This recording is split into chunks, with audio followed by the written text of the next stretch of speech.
da mucho gusto poder recibir aquí en el estudio de RTV Noticias Matutino, ni más ni menos que al presidente del Tribunal Superior de Justicia, el doctor Carlos Arenas Batis, que está con nosotros porque se han estado manejando temas muy importantes que han puesto en el escenario uno de los tres poderes, que ya sabe usted, está el Ejecutivo, el Legislativo y el Judicial.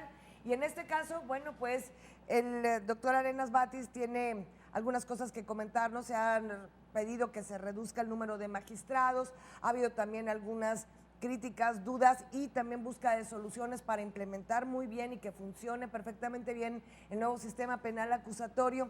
Y hay otros asuntos también muy importantes en relación a la materia que tenemos esta mañana en la entrevista. ¿Cómo está, doctor? Muy bien, muchísimas gracias por la invitación. Encantado de estar aquí. Al contrario, doctor, esta es su casa. El tema del Poder Judicial es de los tres poderes quizás el que los ciudadanos tenemos el menor conocimiento.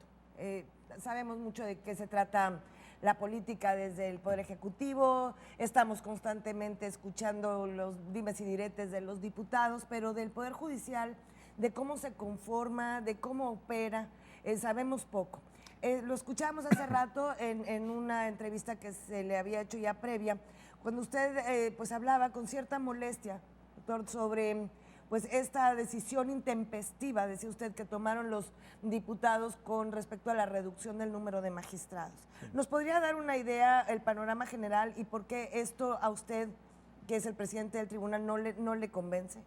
Sí, bueno, en primer lugar, como usted bien dice, el Poder Judicial rara vez está en los medios, porque es de los tres poderes, los otros dos son más políticos. El Poder Judicial, en cambio, es un poder técnico jurídico.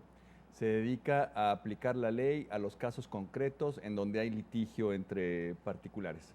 Por eso tiene poca visibilidad en los medios, porque es ajeno por definición a la política. Sin embargo, en últimas fechas han puesto al Poder Judicial en medio de una dinámica política inédita en el Estado. Así y creo que eso ha sido perjudicial para el Poder Judicial. Y bueno, el último de estos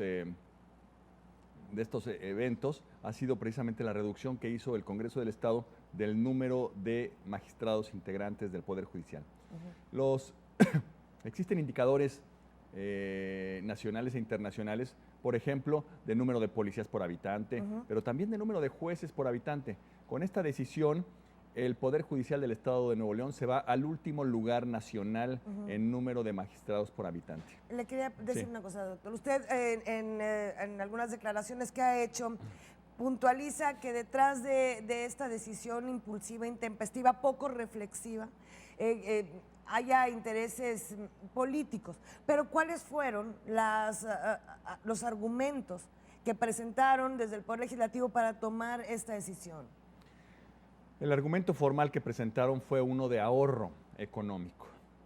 Sin embargo, ese argumento no tiene respaldo. Además, porque en la exposición de motivos no se menciona ningún número del ahorro, cuánto se va a ahorrar, en qué términos se va a ahorrar. Yo creo que la intención fue otra, más de carácter político.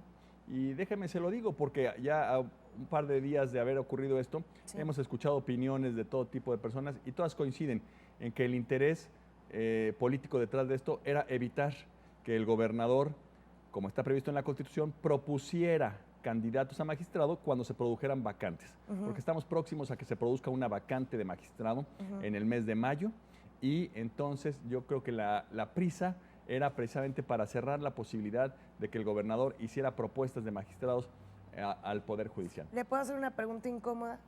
También se hablaba en algunas columnas de crítica política en los medios de que esta medida, también propuesta por los diputados de ciertas bancadas de partido, fortalecía la figura de dos magistrados que estaban quizás en buenos términos o con cierto grado de compromiso con los gobernadores de las administraciones pasadas, muy en particular Rodrigo Medina y Natividad González Parás.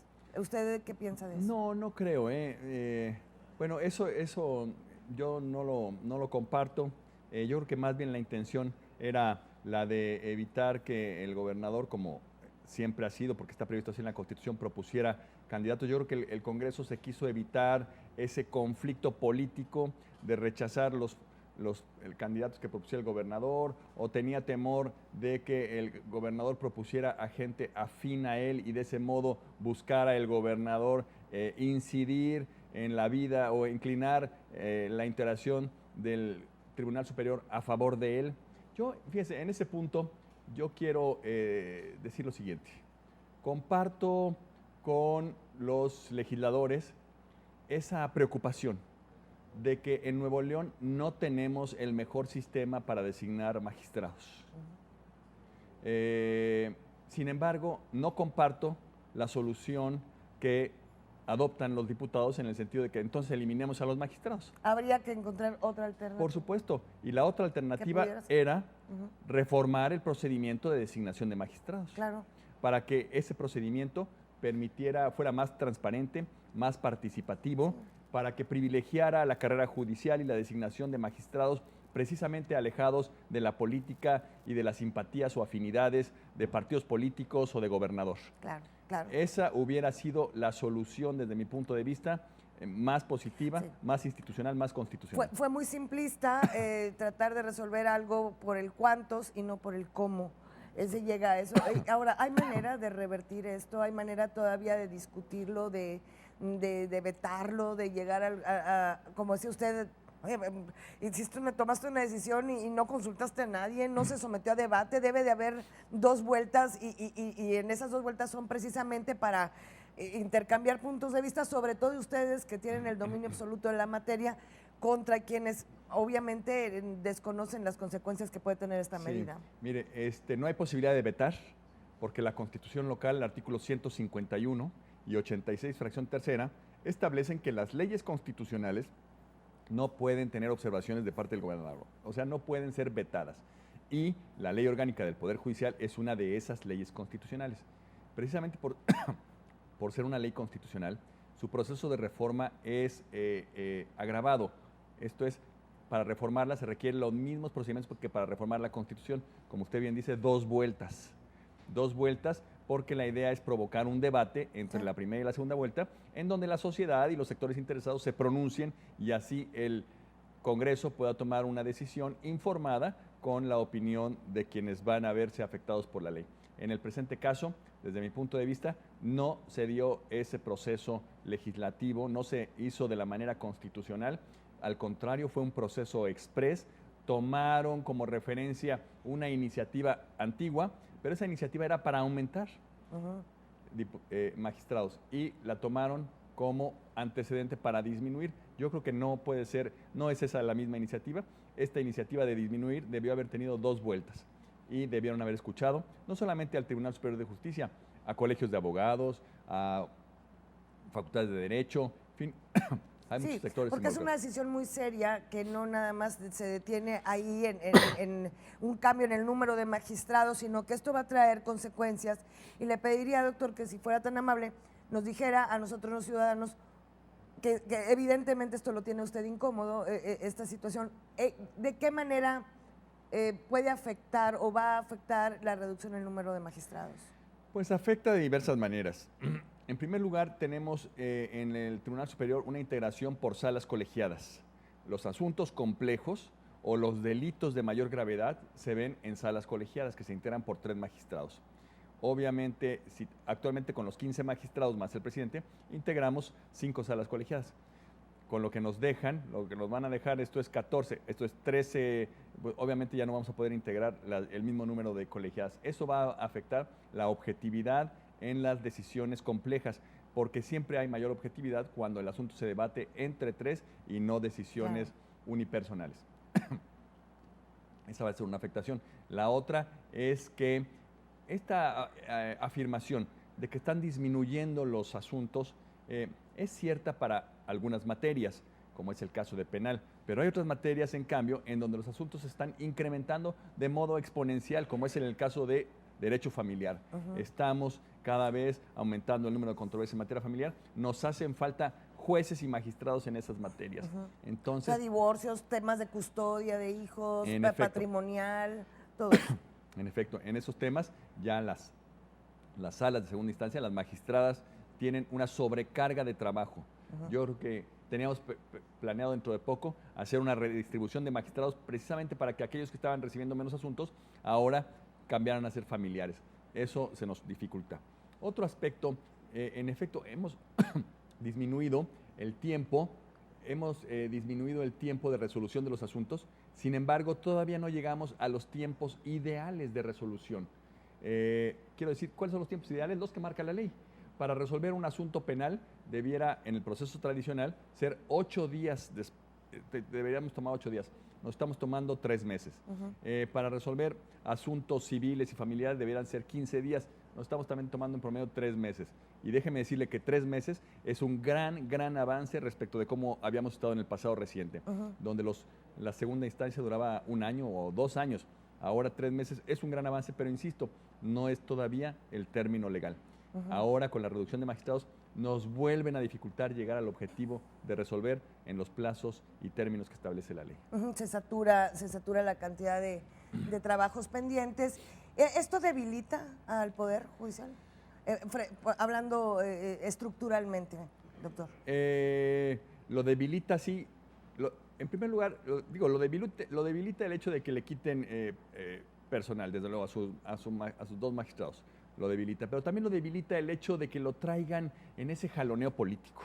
Claro. Como decíamos al principio de la entrevista, el Poder Judicial debe tener una posición más técnica, debe ser un árbitro neutral, no lo deben traer en estos jaloneos políticos y desafortunadamente estamos en ello, no porque nosotros nos hayamos querido meter, sino porque nos han metido en eso. Y si ya nos metieron, nos tenemos que poner a defender desde luego al Poder Judicial. No podemos, frente a esta agresión, mantenernos pasivos. Tenemos que salir a defendernos y lo vamos a hacer particularmente por las vías jurídicas. Vamos a promover una controversia constitucional en contra de esa reforma que disminuye el número de magistrados. Ahora, créame, doctor, que hemos visto algunas acciones implementadas o medidas implementadas por el Poder Judicial aquí en el Estado, especialmente por usted, y ahorita al regresar de la pausa platicamos de esto, de cómo el Poder Judicial se ha acercado a cada uno de los municipios para intercambiar ideas, para sentarse a platicar y sobre todo para afinar los puntos que pudieran ser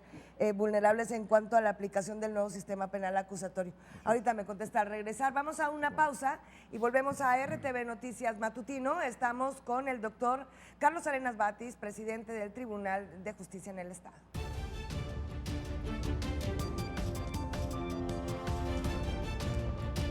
El Poder Judicial, uno de los 3 poderes entre el Ejecutivo, el Legislativo y el Judicial, pues que conforman la estructura principal básica de nuestros gobiernos, del gobierno de nuestro país. Ayer el presidente de la República hizo el anuncio de unas iniciativas encaminadas o encausadas principalmente al fortalecimiento del sistema judicial, si no me equivoco. Perfecto. Doctor, y usted estuvo allá. Hace rato hablábamos si la decisión que tomaron aquí los diputados debilitaba al Poder Judicial y me dice que sí, de alguna manera, ¿no? Claro.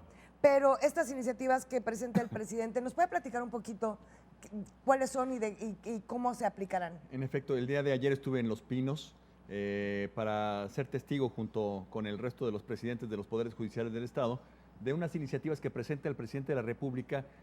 Las engloba en el concepto justicia cotidiana y que básicamente incluyen 2 cosas. 1, fortalecer poderes judiciales y 2, que la justicia sea más accesible e igual para todos los ciudadanos en la República.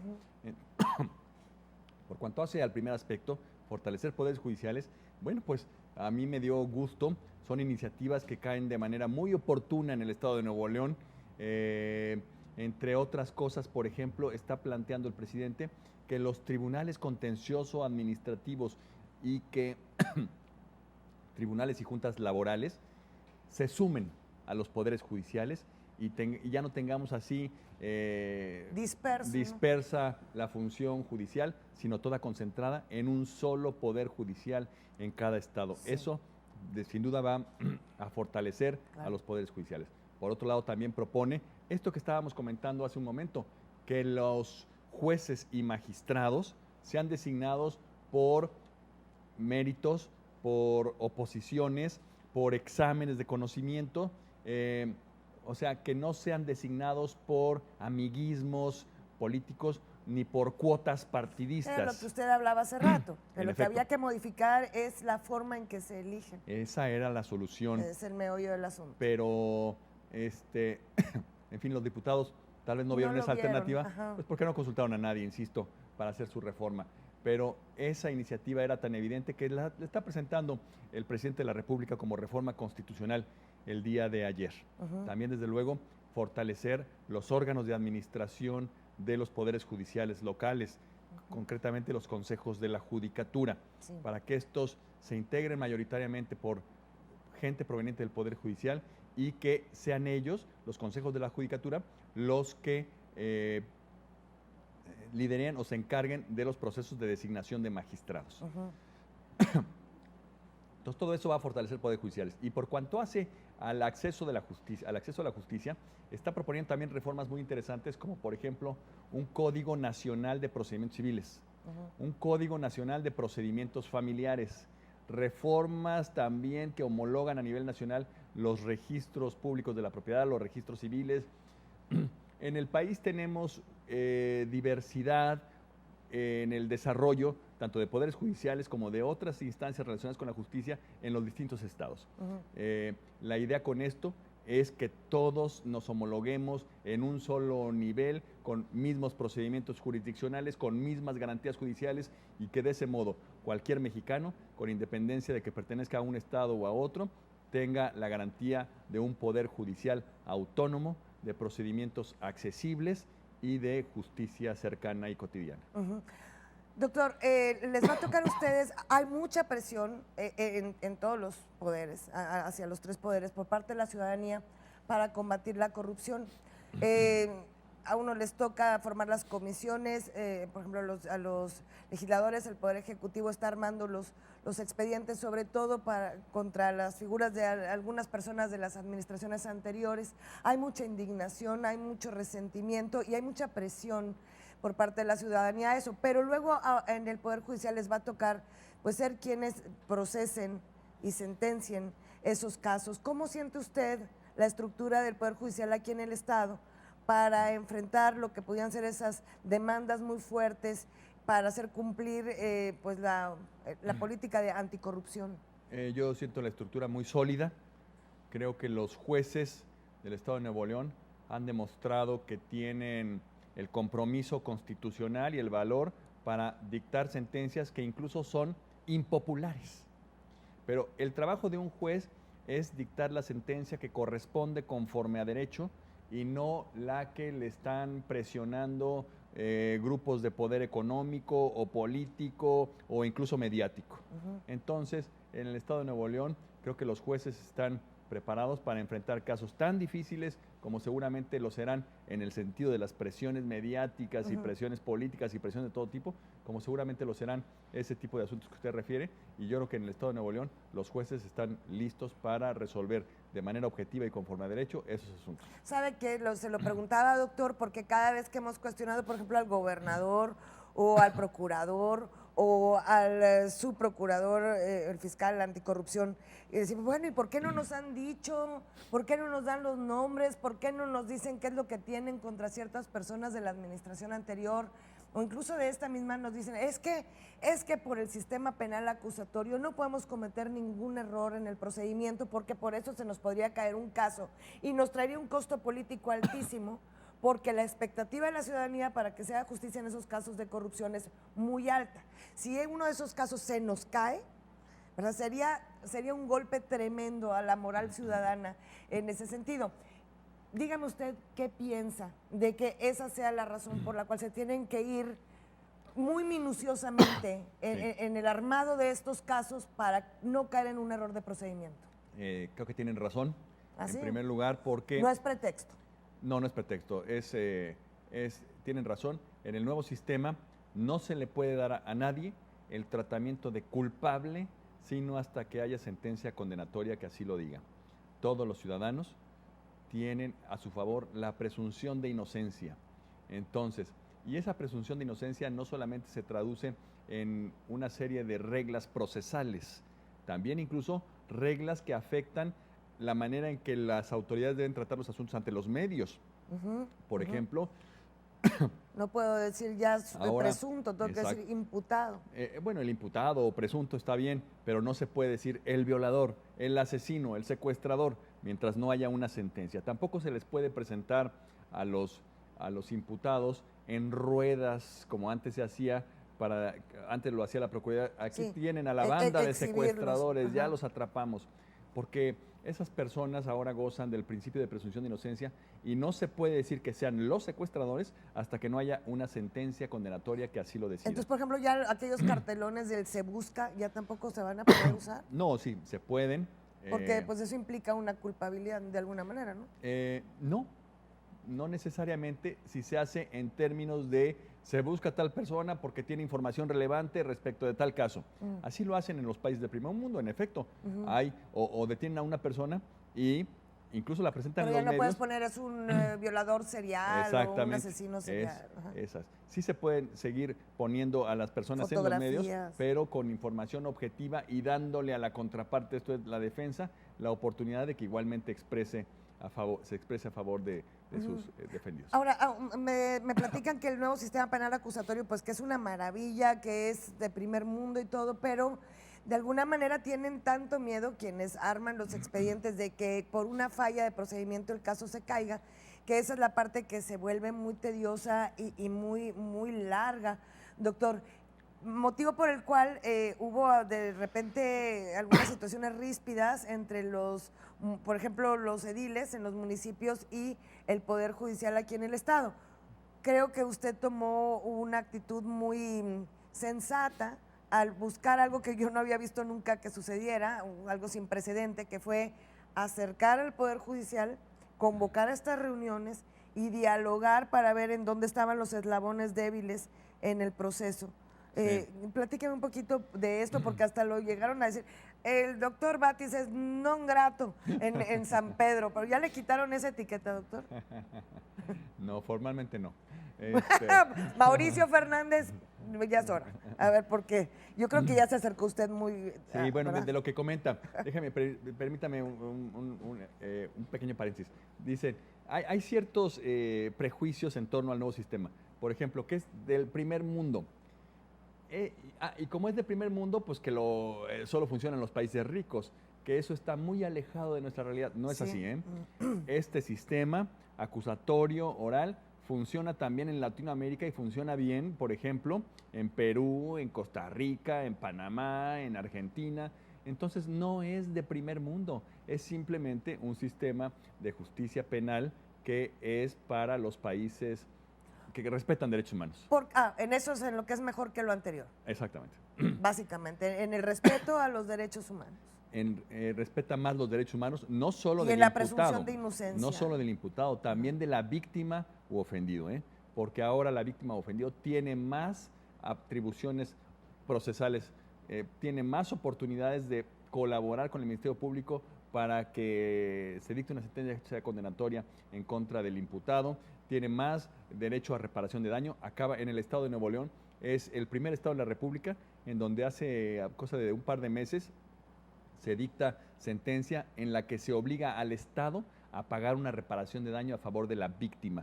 ¿Por qué? Porque el acusado no tenía dinero suficiente para reparar el daño, se ordena el pago conforme a un fondo estatal. Entonces le digo, más derechos también para la víctima.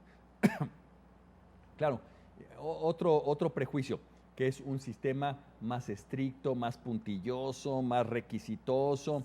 Bueno, ese en efecto tiene estándares más altos en la defensa de los derechos humanos, pero por otro lado es un proceso más flexible, que defectos formales, que no se va a preocupar por defectos formales que no trasciendan al fondo y muchos de ellos se pueden corregir en el proceso. Ahora, este punto, le digo, pero sí es más exigente para todos, más exigente para los jueces, para los fiscales, para los defensores y para los policías también. Sí. Precisamente por eso ha habido dificultades en la aplicación práctica y el tema con los municipios derivó de que los policías municipales no tenían o no se sentían seguros en su actuación, Sí. de en qué casos sí detener, en qué casos no, cuándo debo proceder así. El cómo tiempo que tomaba presentarlos ante los ministerios, Exactamente, ¿verdad? la puesta a disposición al Ministerio Público. Ajá.